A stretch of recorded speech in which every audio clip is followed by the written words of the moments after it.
Good day, this is A.J.FARZAD with A.J.FARZAD.com, where you can see a link to my Facebook, LinkedIn, and YouTube videos for training.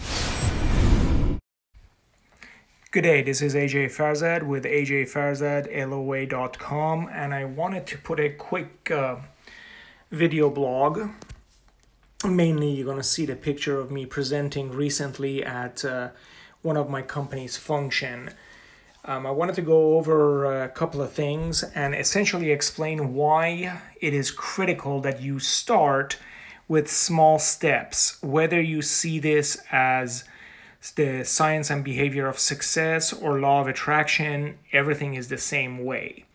Now, most of my references come from Abraham Hicks' website and teachings and books. And the Abraham Hicks publications have always said that it is as easy to manifest a button as it is a castle. And that's one of the major questions that I get when we're talking about success and when we're talking about the law of attraction and manifesting. The hardest part of this entire process is putting yourself into a receiving mode. Because if you have listened to my stuff, if you have studied law of attraction, you know, or you have heard, or if this is new to you, let me tell you that the asking part is normal. We as human beings go about, and as soon as we want something, that asking is already done. The second step, the answer is always given. That is not our part. That is the universe, the source, God, if you will, always answers, and it's already done. In order to get that into our physical reality, we have to be on the same vibration as the things that we want.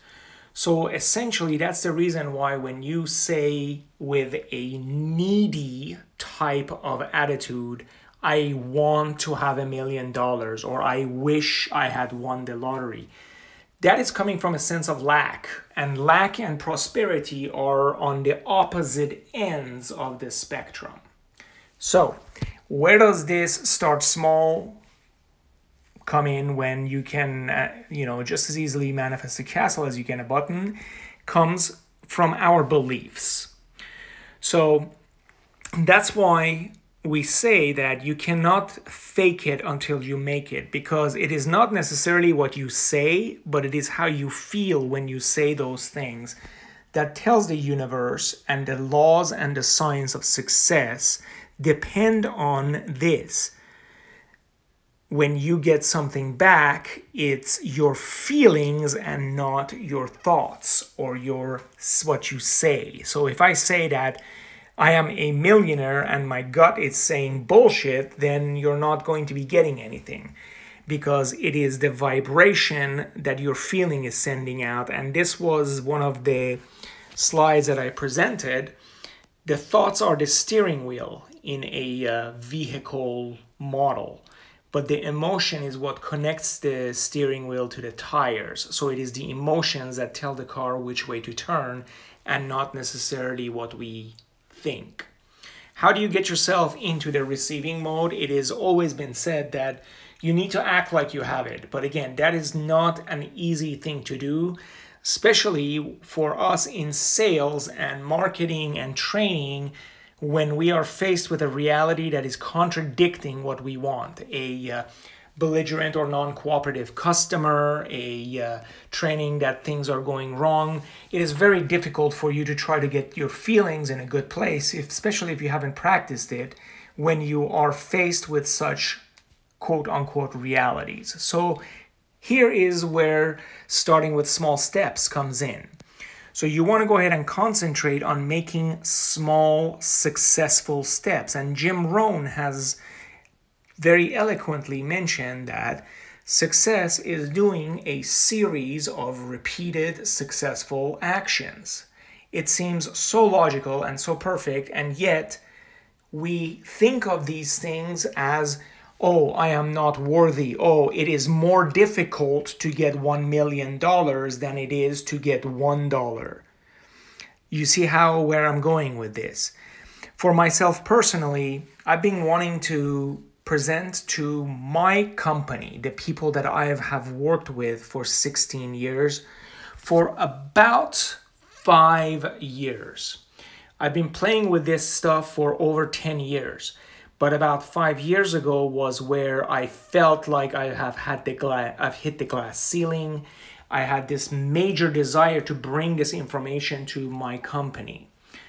And at the time, I thought that the only way to do this is for me to become a manager of a unit to be able to dictate that. So that's the second part of the problem. I am telling the universe this step 2. I am dictating how exactly I want this process to take place. And that is not my job. Remember, when I ask, universe automatically gives, because the universe can see a lot further than what I can see. And that is usually the problem, is when we try to pigeonhole a solution specifically the way we think is best, but we are actually shooting ourselves in the foot.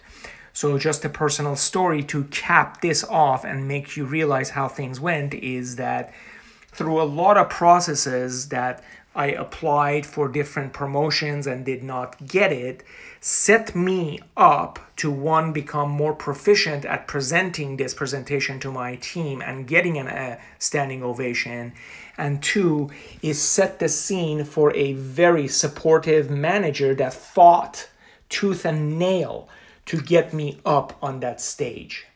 And even though I have done these kind of meetings and speeches for an audience of thousands, the 120 people that were in that room meant more to me than all the paid speeches and coachings that I have done. And it came about when I let the how go, and I started concentrating on the fact that it is just as easy for me to do this process here in my company as it was getting a parking spot at the mall. So you have to do these little successive steps to prove to yourself that it can be done. Everything that you intentionally manifest will give you a positive feedback, and it makes you believe wholeheartedly that this stuff works. And that is the key to putting yourself in the receiving mode. I hope this makes sense. I hope you start practicing these step-by-step process of succeeding. That's why you try to break down a project into small parts, succeed at individual steps, and the project will be a success. This is all in line with the law of attraction. These are universal laws. There's no way around them. This is why these principles are passed down as business school or project management. It is all in line with the law of attraction. It's like saying, oh, I'm going to teach somebody to run the hurdles, right? You're getting the mechanics of jumping over a hurdle, but the basic laws of gravity will always influence your motion. I hope this makes sense. I hope you enjoyed this and take note and make use of it. And until next time, to your success. Thank you for listening. And if you would like to have this type of training for your organization, please email me at aj@ajfarzadloa.com.